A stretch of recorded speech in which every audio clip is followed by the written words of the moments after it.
Donc, dans les petites participations au niveau des pauses, on avait prévu, pendant que certains boivent le café, de faire juste un tout petit atelier. Alors, je n'allais pas dire pratique parce que ce n'est pas vous qui allez le réaliser, mais Christophe. Christophe a fait des antennes en J, nous a envoyé des photos. Et l'idée est venue qu'ils viennent nous montrer, pour vous montrer à vous et à moi, que de faire une antenne J, ce n'est pas forcément compliqué. Que ça vaut peut-être le coup de se lancer. Christophe, si tu veux parler, je te donne le micro même en même temps. Ouais, tu peux tenir. Ouais. Est-ce que tu n'aurais pas du laiton? On s'interrogeait dans cette baguette de soudure. Ouais, 100% cuivre. Je peux pas te dire. Ok. C'est vrai qu'on s'est posé la question. Je sais pas ce que ça changerait d'ailleurs. C'est pour faire de la brasure. J'ai emprunté ça dans mon service mécanique générale parce que ça ressemblait au diamètre. Et on m'a dit, prends ça, c'est comme du cuivre, tu ne te feras pas chier à le redresser. Après, ce qu'il y a dedans... Ok, est-ce qu'on a de quoi mesurer? Quelqu'un à mettre. Ah, ça y est.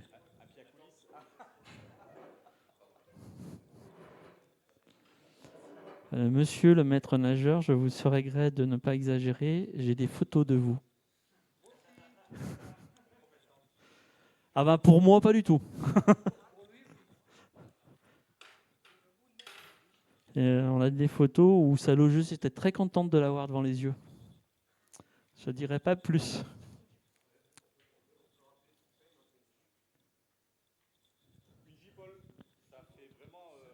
Un J. C'est un J.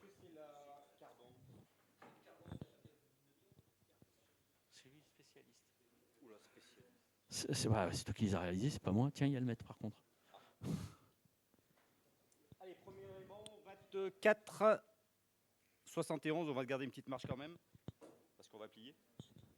Donc un bon 25 cm, ça devrait le faire.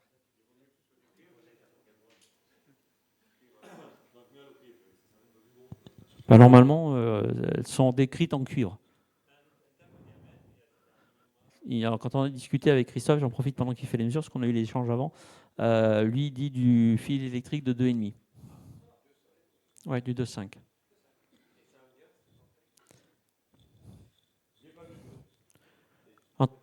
En tout cas, ça marche toujours mieux que la petite antenne boudin qui était vendue avec. Ah ouais. Oui. Alors après, l'idéal, ça serait de l'englober dans du plastique, mais attention, je parle sous le couvert du monsieur. Oui, c'est ça. Et en fait, donc on parlait de l'enrobage de l'antenne en gros. Faut savoir que quand tu vas y mettre du plastique ou de la gaine thermo, ça va forcément y jouer. Alors on a eu la discussion avec Sébastien. Il jouait sur le rose, en fait, elle ne va pas être accordée ton antenne. Donc il faudra la régler pour la rentrée. Par contre, ouais. En fait, c'est la question les idées les discussions qu'on a eues avec Sébastien. On ne sait pas les matériaux qu'il y a dans le PVC ou dans la gaine thermo. Dans la gaine thermo, il y a du graphite. Et tu peux, par contre, s'il n'y a que de la résine, je pense.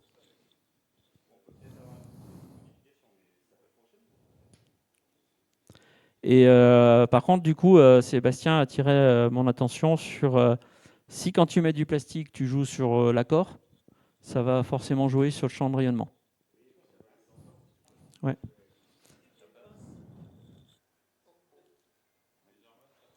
Tiens, d'ailleurs, la mienne, elle est où? Tu me l'as posée où, ma clé? Merci.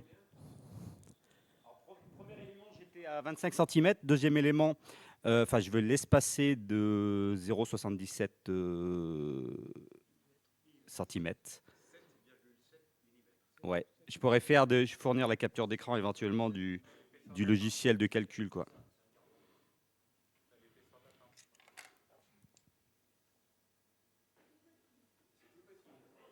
Ouais. Sur mon gros truc. C'est quasiment l'épaisseur de la pince en fait que tu utilises. Ça dépend le bec électronique.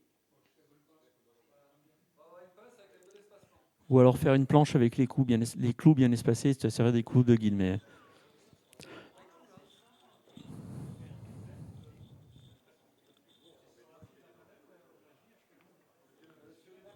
Là, nous, on l'a trouvé sur une application, mais tu dois pouvoir la trouver sur les sites internet, ouais.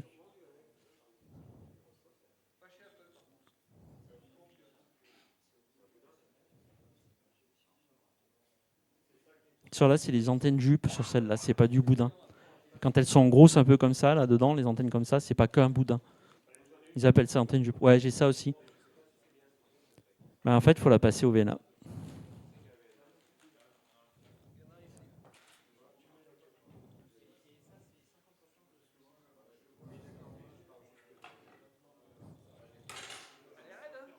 Sans casser.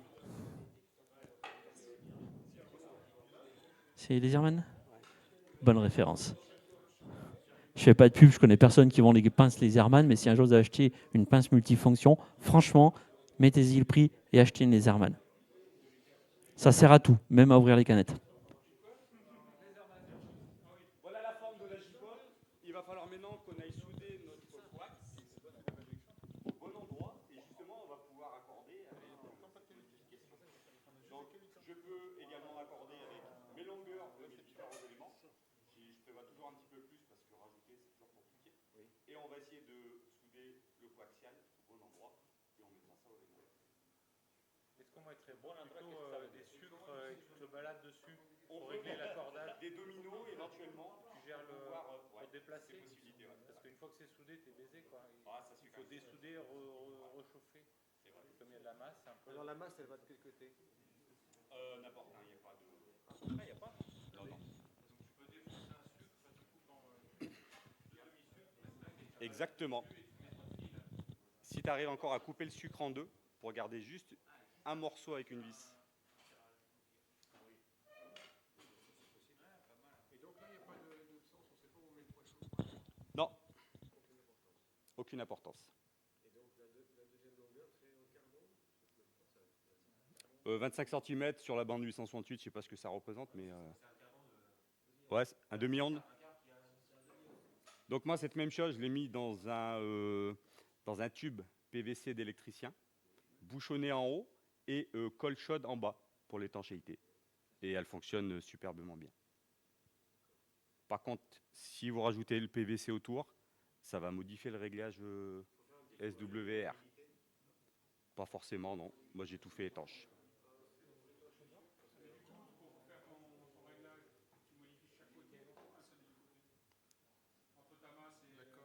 Ah, généralement, moi, je fais les deux ensemble.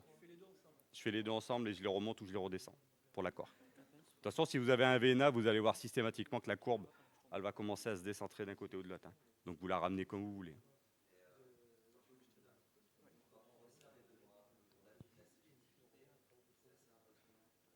J'ai pas fait l'essai.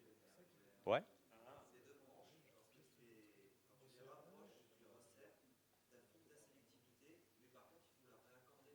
Donc du coup, tu relèves. Voilà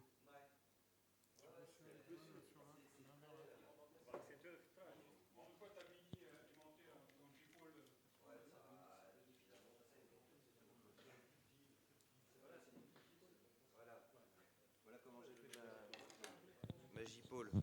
Support magnétique de téléphone portable. Bon, ça, on s'en fout. C'est, comment dire, de câble d'électricien rigide 1,5 carré, donc pour les lumières. Donc voilà ma J-pole en fait. Ça, faut la sortir.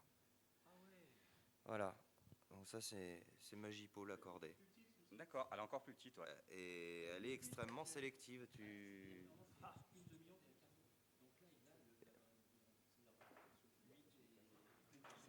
Ouais.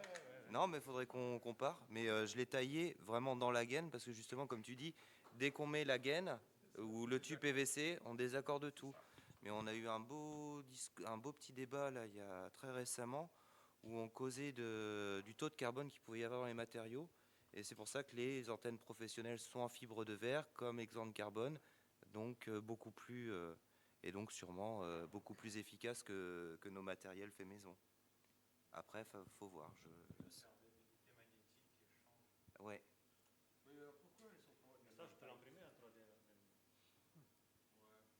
Eh ben, j'ai essayé. Et le PLA, c'est une catastrophe pour les antennes. On a essayé de faire des moxons avec un support PLA. tout foutu à la poubelle, hein. On n'arrivait jamais à l'accorder correctement. En ABS, j'ai pas essayé. Mon imprimante, elle est trop vieille, elle fait pas d'ABS.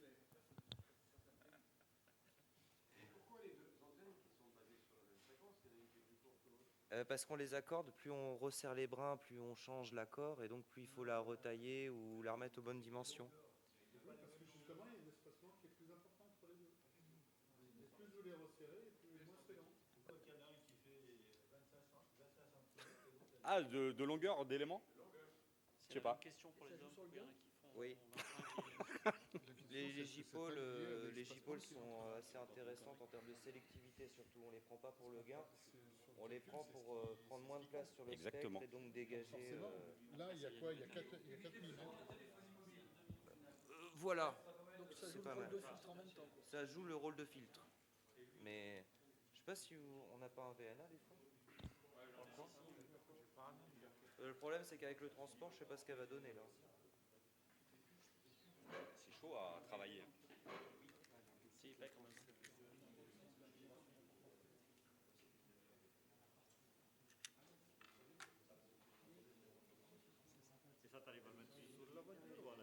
Oh bah, j'avais pas vocation de la mettre sur la voiture. Ça modifie aussi. J'avais la vocation de la mettre sur le bureau pour. Ouais.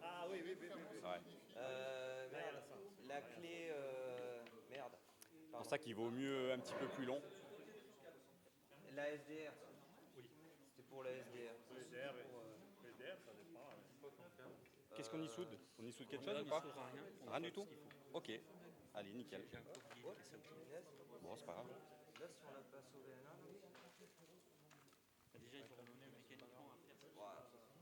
Ça donnera une idée.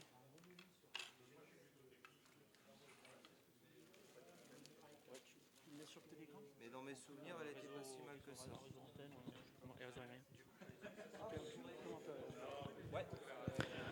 J'ai une question là avant que Kevin parte. Kevin doit nous laisser parce qu'il a beaucoup de kilomètres à faire pour rentrer chez lui. Donc si vous avez des questions à poser à Kevin, c'est maintenant, ou sur Telegram, ou 3615 Kevin. Oui, j'ai envie de remettre en marche des services Minitel. Je suis désolé, hein, ça se voit. Non, je rigole. Hein? Oui, pour le même prix.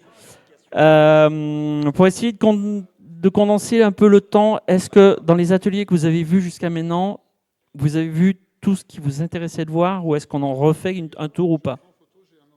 En gros, est-ce qu'il vous manque des infos, que ce soit sur la partie remontée capteur, gestion de keys, que ce soit sur la partie applicatif, des choses comme ça, ou paramétrage?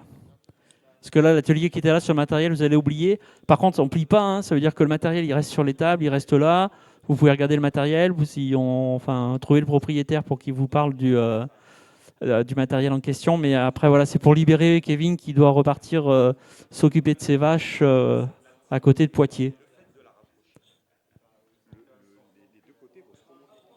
On va attendre qu'il passe au VNA, la super antenne à Kevin. Oh, elle est belle ton antenne. Ouais.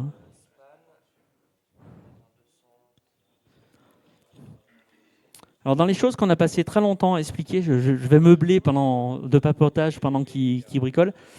Au début, quand on a commencé à discuter Golix, très peu savaient utiliser un VNA. Très peu savaient ce que c'était qu'un VNA. Et ça fait partie des choses qu'on a mis du temps à expliquer à tout le monde et qu'on réexpliquera à ceux qui arriveront avec ce besoin-là. La bricole, c'est bien. Contrôler sa bricole, c'est important. Donc le VNA, c'est important. On ne dit pas que tout le monde achetez tous un VNA pour faire vos antennes. Si vous comptez réaliser vos antennes, c'est un bel investissement. Les premiers prix comme ça sont vraiment pas très très chers maintenant. Voilà, 70 balles, c'est pas non plus 2000 ou 3000 euros. Mais par contre, c'est hyper intéressant. Et après, si vous êtes des groupes, comme je parle pour les Grenoblois par exemple, où vous êtes assez proches, s'il y en a un qui a un VNA, faites-vous une café partie, quoi. Trouvez-vous quelque part pour boire le café, mesurer vos aériens. C'est hyper important. C'est le truc qu'on n'a pas encore discuté, mais pour moi, c'est la chose qui est hyper importante. C'est apprendre à faire ses antennes. C'est une chose. Mais même les antennes que j'ai achetées toutes faites, contrôlez-les. Parce que sérieusement, vous allez avoir d'énormes surprises. J'en connais pas beaucoup parmi nous, là, le groupe de départ, qui ont acheté des antennes en Chine, par exemple, et qui, quand ils les ont passées au VNA, ont pris peur. Je peux vous dire qu'il n'y en a pas beaucoup que ce n'est pas le cas. Hein. Et alors on a beau me dire, ouais mais c'est moins cher, qu'est-ce qu'il vaut mieux, acheter 2 fois 20 € d'antenne ou 2 fois 30 € d'antenne, ou en acheter une directement à 60 € qui soit bonne et bien calée. Donc là on nous a amené, ceux qui sont passés sur le matériel, vous les avez vus, on nous a amené les antennes commerciales, entre autres oui, le Cierge qui est là, et celle-là elle était passée au VNA et elle est bonne. Ouais, c'est Passion Radio. Elle est à combien? Je crois qu'elle est dans les 60 €. Je crois. Et elle fait 4,4 dB de gain. Et en fait, elle est étudiée par un radioamateur français, celle-là. C'est ça, hein, je dis pas de conneries. Hein. Mais de Grenoble en plus. Vous le connaissez peut-être, le monsieur qui fait ça? C'est un grenoblois, c'est un radioamateur grenoblois. F1 OPA, si je ne me trompe pas.